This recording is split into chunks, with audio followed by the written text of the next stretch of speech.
to himself, wrapped his arms around me and tried to kiss me. And in a stunning turn of events that has sent shockwaves through the religious and entertainment communities, Bishop T.D. Jakes, the renowned pastor of the Potter's House megachurch in Dallas, has stepped down from his leadership role amid allegations tying him to a federal lawsuit involving music mogul Sean Diddy Combs. The controversy, which has unfolded rapidly in recent months, centers on claims that Jakes was involved in questionable activities at Diddy's notorious FreakOFF parties and faces accusations of sexual misconduct, including a lawsuit filed by Pastor Dwayne Youngblood. As Diddy's trial on sex trafficking charges looms just weeks away, the fallout from these allegations has implicated major celebrities, raised questions about Jakes' moral authority, and cast a shadow over his decades-long legacy as a spiritual leader to thousands, including presidents. The saga began to unravel in 2024 when Rodney "Lil Rod" Jones, a former producer for Diddy, filed a lawsuit against the rapper. The suit alleged that Diddy planned to leverage his relationship with Jakes to mitigate the damage to his public image following a separate lawsuit filed by his ex-girlfriend, Cassie Ventura.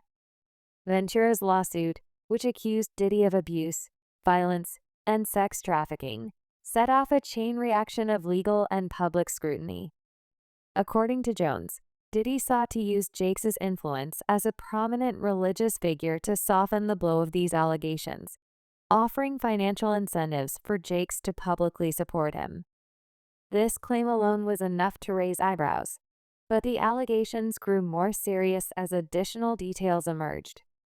Among the most explosive claims are reports that Jakes was a regular attendee at Diddy's infamous FreakOFF parties, events allegedly characterized by debauchery, including heavy drinking, drug use, and sexual activities that many argue are incompatible with the image of a man of God. Witnesses close to Diddy have reportedly corroborated these claims, stating that Jakes' presence at these gatherings was not a one-time occurrence, but part of a pattern. Some have even alleged the existence of video footage, recovered during an FBI raid on Diddy's mansion in November 2024, that purportedly shows Jakes engaging in intimate behavior with men at these parties. Diddy has attempted to have these tapes suppressed, arguing that the FBI's search was unlawful, but the mere existence of such evidence has intensified speculation about Jakes' conduct. Alleges that Jakes later called him while in a bathtub, outlining a disturbing proposition. Youngblood was to be Jakes' exclusive sexual partner during visits to Pittsburgh, refrained from sleeping with others to protect Jakes' wife, and in return, Jakes would financially support him for life. Youngblood says he refused to comply and was forced to endure further humiliation when Jakes publicly called him to read scripture during a church service shortly after the incident. Youngblood's claims are reportedly supported by witnesses and phone records, as well as testimonies from members of the Potter's House congregation who observed Jakes behaving suspiciously on the day in question. These allegations have added fuel to the fire, painting a picture of a man whose public persona as a spiritual leader may have masked troubling behavior behind closed doors. The lawsuit has also drawn comparisons to other high-profile scandals, with some pointing to comedian Cat Williams' earlier warnings about Jakes. In a viral interview, Williams declared that 2024 would be a year of reckoning for big deviants in the entertainment and religious spheres, specifically naming Jakes and Diddy. Williams' comments, which initially sparked controversy, now seem prescient as the allegations against Jakes continue to mount. Jakes' decision to step down from the Potter's House, announced during a Sunday service in 2025, has been framed by the bishop as a necessary transition to pass the baton to a new generation. He cited a health scare in November 2024, a heart attack that he only recently confirmed publicly, as a key factor in his decision. Jakes told his congregation that he could not risk leaving them sheep without a shepherd should another medical incident occur. He named his daughter, Pastor Sarah Jakes Roberts, and son-in-law, Pastor Tor Roberts, as his successors, stating that he had been preparing them for this moment.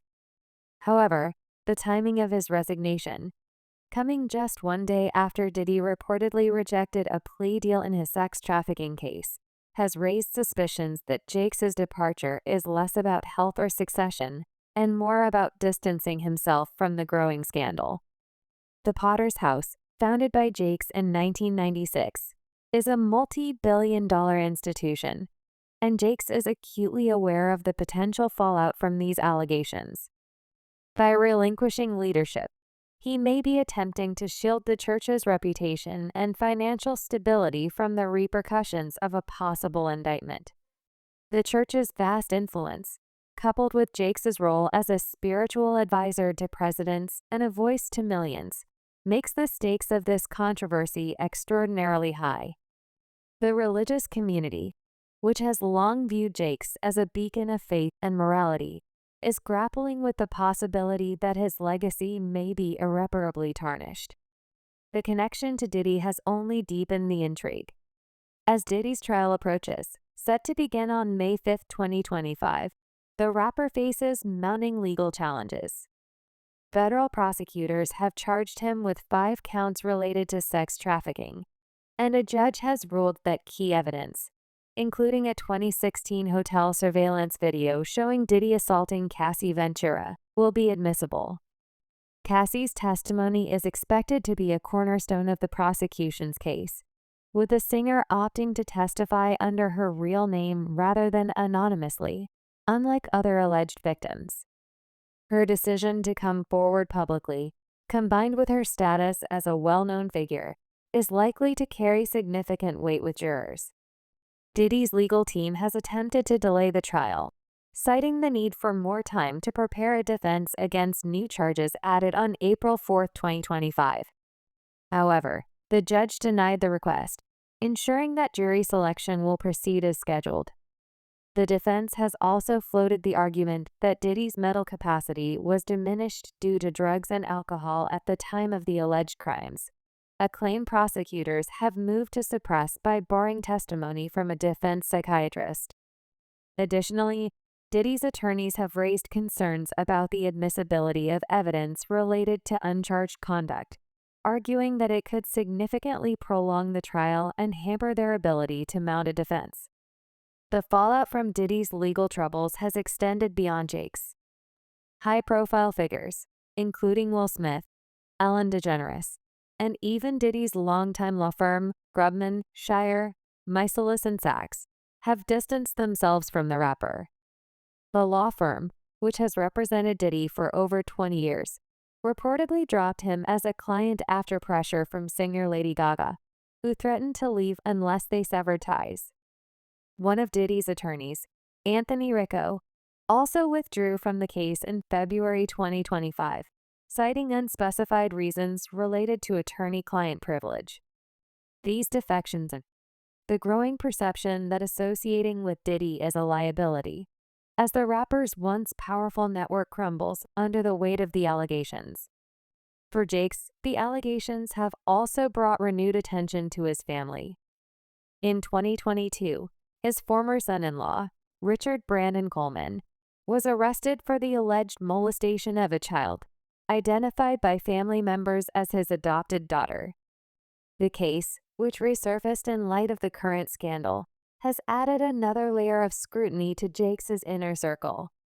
Critics argue that the pattern of allegations, first against Coleman and now against Jakes himself, suggests a troubling culture within the pastor's sphere of influence. The public response to the controversy has been polarized. Supporters of Jakes argue that he is being unfairly targeted, pointing to his decades of service and the lack of concrete evidence in the allegations. They view his resignation as a selfless act to protect his church and family. Others, however, see the accusations as a long overdue reckoning for a man who may have exploited his power and influence. Social media platforms, particularly X, have been abuzz with reactions, with some users echoing Cat Williams' sentiments that all lies will be exposed. Posts on X have also highlighted the irony of Jakes' association with Diddy, with one user quipping, "Ain't no money like church money," a reference to the financial incentives allegedly offered to Jakes. As the legal proceedings unfold, the implications for both Jakes and Diddy are profound. For Diddy, the trial represents a make or break moment that could result in significant prison time if he is convicted.